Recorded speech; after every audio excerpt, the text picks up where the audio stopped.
morning. Good morning, ladies and gentlemen, and dear students. If I'm not mistaken, today is Valentine's Day. Isn't it? A day to declare one's love. And I see love is in the air, and I wish you great success. When I worked at the United Nations as the head of the Department of Public Information, we organized a large-scale model United Nations, inviting young students from all over the world to discuss the global issues like poverty reduction and climate change. We organized it in Geneva, Kuala Lumpur of Malaysia, and Incheon of the Republic of Korea. The idea to organize such a global model United Nations came from my own experience as a student in Kyoto, taking part in a small, much smaller model United Nations more than 40 years ago. The model United Nations was held in the International Conference Hall in Takaragaike, here in Kyoto. I represented an African country, one that I had never even heard of, Mali. Mali is unfortunately now famous, has become famous because of the terrorist attack in recent weeks. But in good old days, we did not know about the country. But I represented the country of Mali. My mother and aunt came all the way from my little village in Osaka to see me in the conference, even though they didn't understand a single word of English. For the conference, my aunt bought me a brand new suit. Suit? The first suit I had ever worn in my life.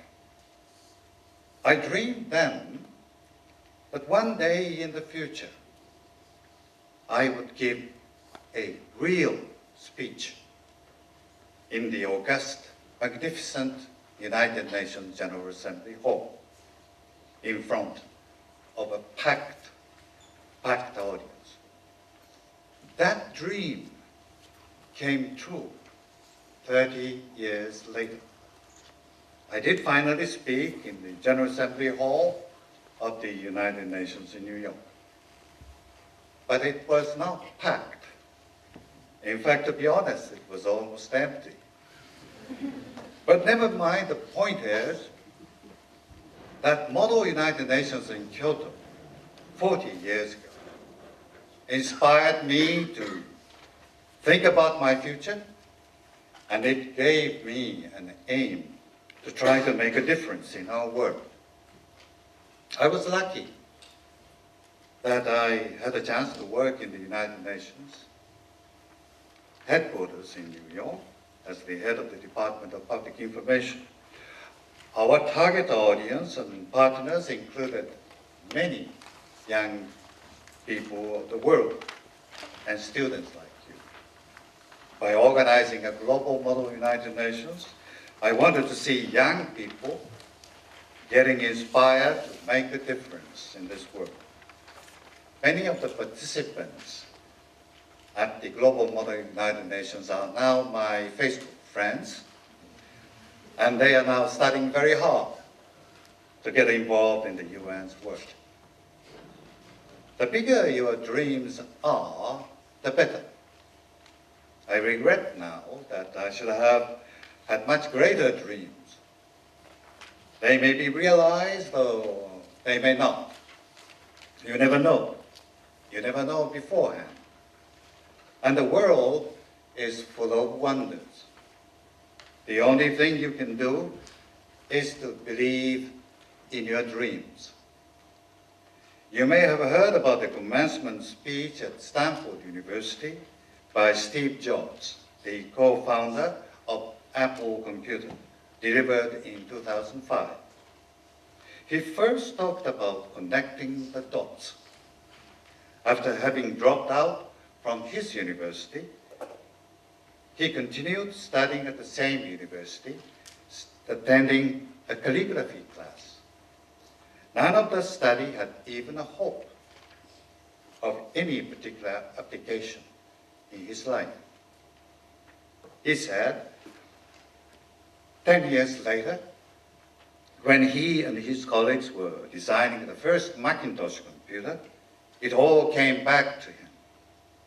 It was the first computer with beautiful typography, thanks to his study of calligraphy. Steve Jobs said, you cannot connect the dots looking forward. You can only connect them looking backwards. So you have to trust that the dots will somehow connect you in your future. You have to trust in something, your gut, destiny, life, karma, whatever. All of us, older people, will agree with him. You realize this when you get older. The ideas and ideals nourished at your age, experiences of successes and failures, and the friendship which you make here now will all become connecting dots for whatever you will do in the future. So hold big dreams and believe in something.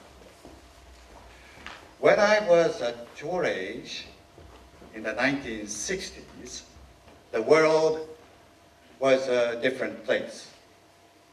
There was the Cold War between the West and the East.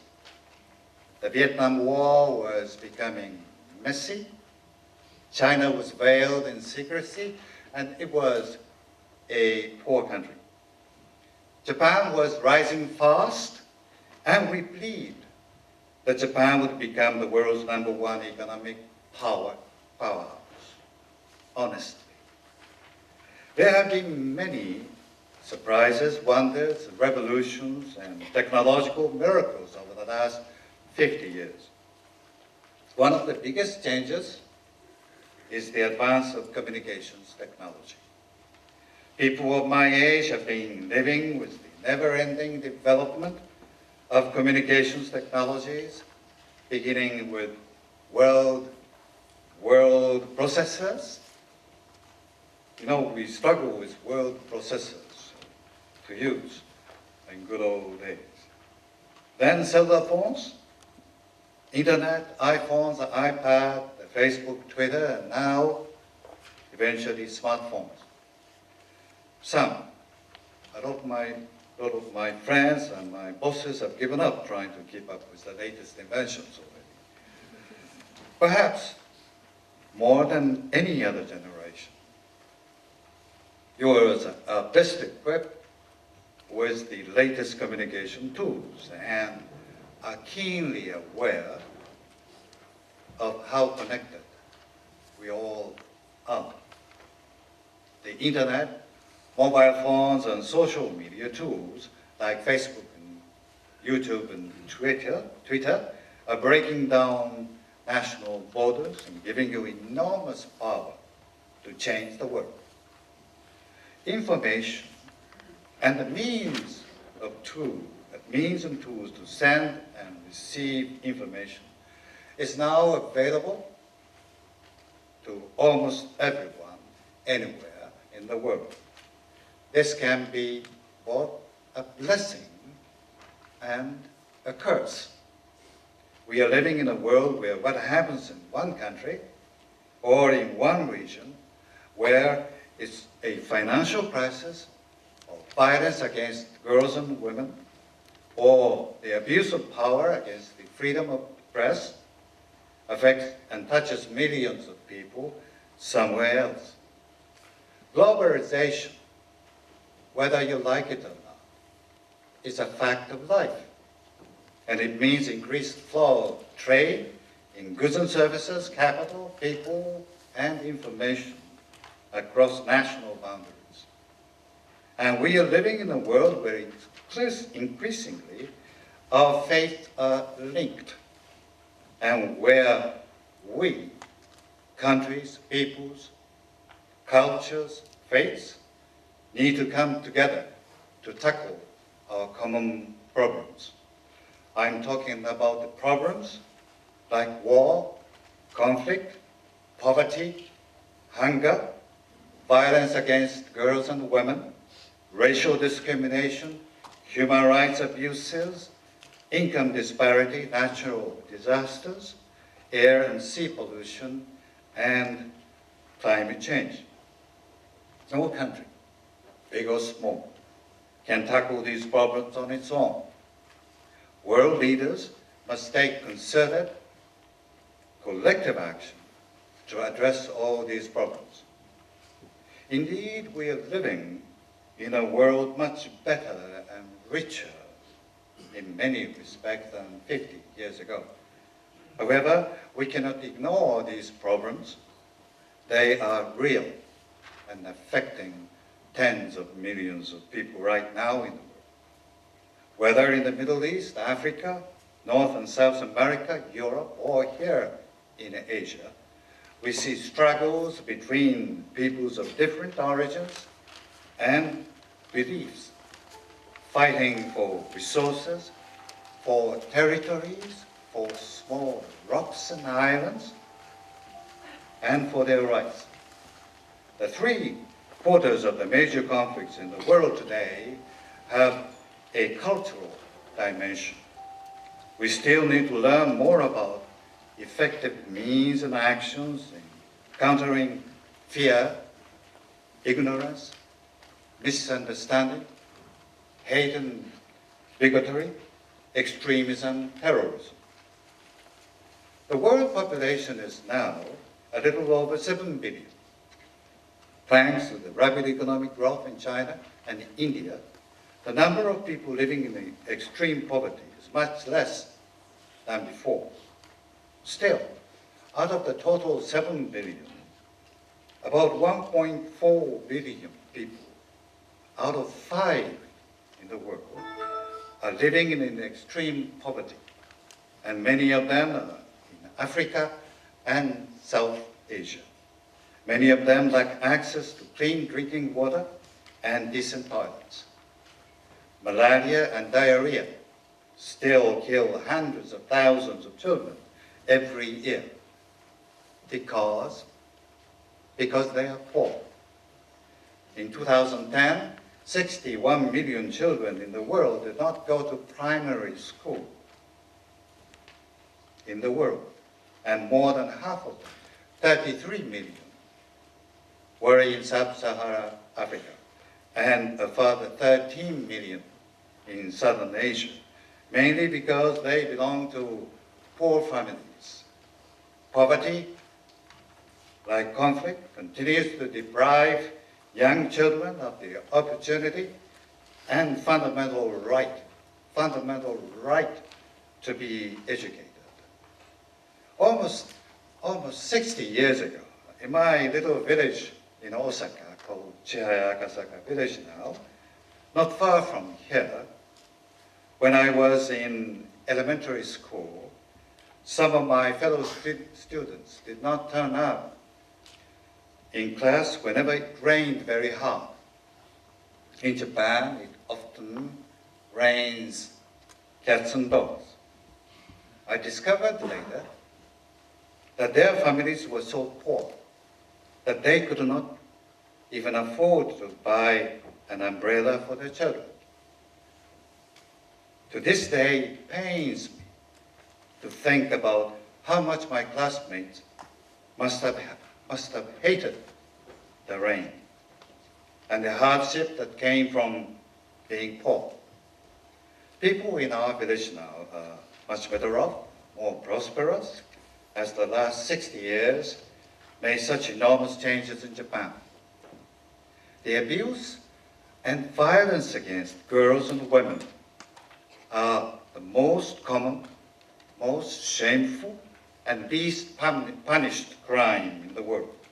Yet women and girls continue to face discrimination everywhere around the world, as well as brutal violence, rape, and murder, as we learn from daily news.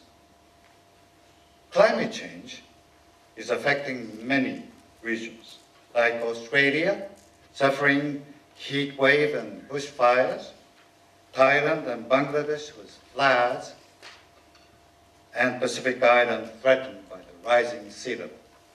The ice in the Arctic is melting rapidly. People of my generation have been trying to solve these problems.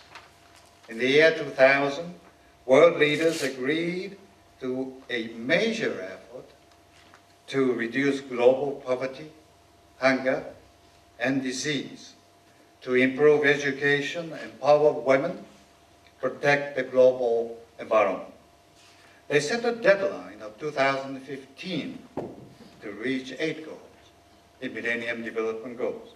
In addition, numerous international conferences and negotiations have been held to address economic and trade issues, social development like public health and employment, and environmental problems. Indeed, we have made some progress, but not enough. These efforts will be passed on like a torch to future generations, and your time to shoulder the heavy burden is coming very soon. In recent months, there have been some increasingly interesting projections and simulations about the world in 2030 or 2050. I recommend you to read Mega Change, The World in 2050, published by The Economist magazine last year. OECD Economic Outlook to 2050 is also very useful and interesting if you are interested in global environment, like how much hotter the world is going to be in 2050. They will give you a glimpse of the world in which you will be living and alive, although I'm not that sure about myself.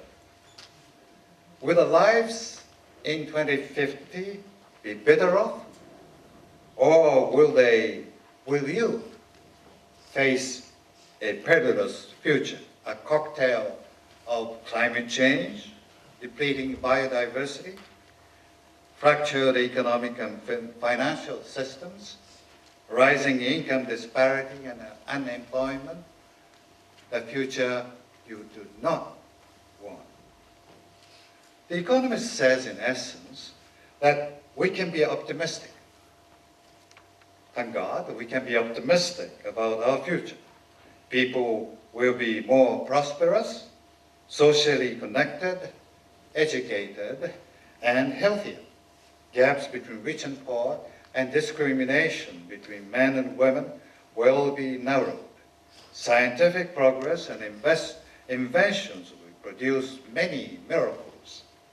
The environment will improve with more trees and forests, and the Asian age will become reality, with its economic size accounting for half of the world's economy. This optimistic view, though, is crucially dependent on one important if. This kind of progress could be possible in almost every aspect if the right policies and decisions are taken. But who are going to take right policies and decisions? It is nobody but yourselves who will soon move out of school and become leaders in the coming 20 to 40 years. I believe that the key word for such right policies is sustainable development. The world is now engaged in agreeing on sustainable development goals to feed and sustain the Earth's growing population, so that children, mothers, and aged have access to health and employment and medical care, so that the young students graduating from high school and universities have jobs available for them. We need a lot of creative ideas, technological breakthroughs, inventions, and their effective application. You would be hearing a lot about this SDGs, Sustainable Development Goals, soon.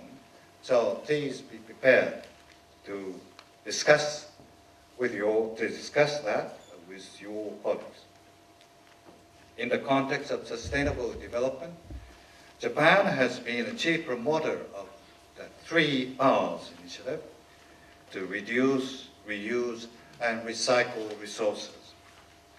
This initiative promotes everyday practices to reduce and reuse waste and recycle resources and products as far as it is economically feasible.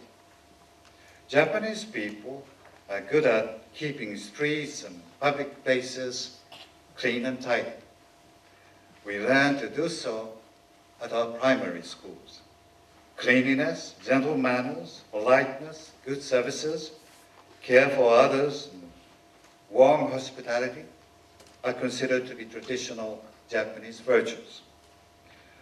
But rather than praising our virtues by myself, which is not actually one of our virtues, I would introduce the recent words of Professor Ezra Bogle of Harvard University. He wrote to the Washington Post last December saying that Japanese vitality is far greater than most foreigners realize. Exports remain strong. Many things do not work in the United States, however. Public transportation, deliveries, shuttle services, children's security, etc. All these things work far better in Japan. There are many concerns for Japanese people, but they choose to live in Japan because the crime rate is low, things work, people are polite and considerate, and unemployment is far lower than in the United States, unquote. You have gathered here in an ancient capital of Japan. Kyoto is a particularly nice place to visit. Up in the north, particularly in those areas where people suffered from the earthquake, tsunami, and nuclear accident 2 years ago, efforts to reconstruct their devastated areas are ongoing. Still, people there have shown incredible resilience, stoicism, patience, and care for others, despite the tremendous difficulties. Let me also tell you a story, which I read recently in a newspaper. During the period of anti-Japan riots and violence in China last fall, a Chinese woman visitor to Japan went to a restaurant with her Chinese friends. The owner of the restaurant approached them, asking them, "Are you Chinese?" They expected some nasty words or treatment from this gentleman, owner of the restaurant. Instead, the owner came back with an additional dish free of charge. It was a note of thanks in Chinese characters, "Sheshe," and said to them, "Thank you for visiting the restaurant at this very difficult time." Tolerance, generosity, and warm-heartedness are cherished virtues of the Japanese, and we learned many of these things originally from ancient Chinese poems and books. I do hope that you would find many things to like about Japan and good practices and lessons learned which can be emulated by many people and countries in the world.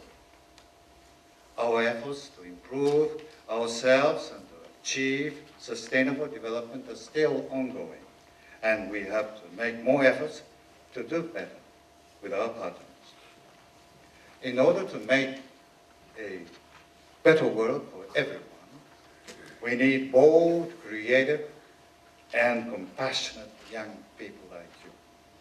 We need people who are motivated to make a difference in the world, people who are driven to be part of a big purpose in the service of humanity.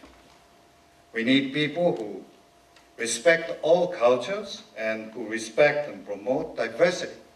People who build communities where people of different religion, culture, and ethnicity live together in peace based on mutual trust and respect. We also need people who are more tolerant, and gentle, and honest. People who do not use violence against the weaker persons like children, girls, and women. And people who are well educated and open-minded towards new and innovative ideas. This international forum of high school students from many countries and regions is a wonderful event to share to learn and learn to share. Your events here span so many different fields, and I'm confident that at the end of the forum, you'll be wiser and further motivated to learn more. I encourage all of you to think about the future you want and the world you want to live in together. Your energy, honesty, idealism, and creativity are essential for finding solutions to many, many challenges of today and the challenges of tomorrow. You each have an enormous potential and role to play as a global citizen to make a difference and realize a better world. Thank you.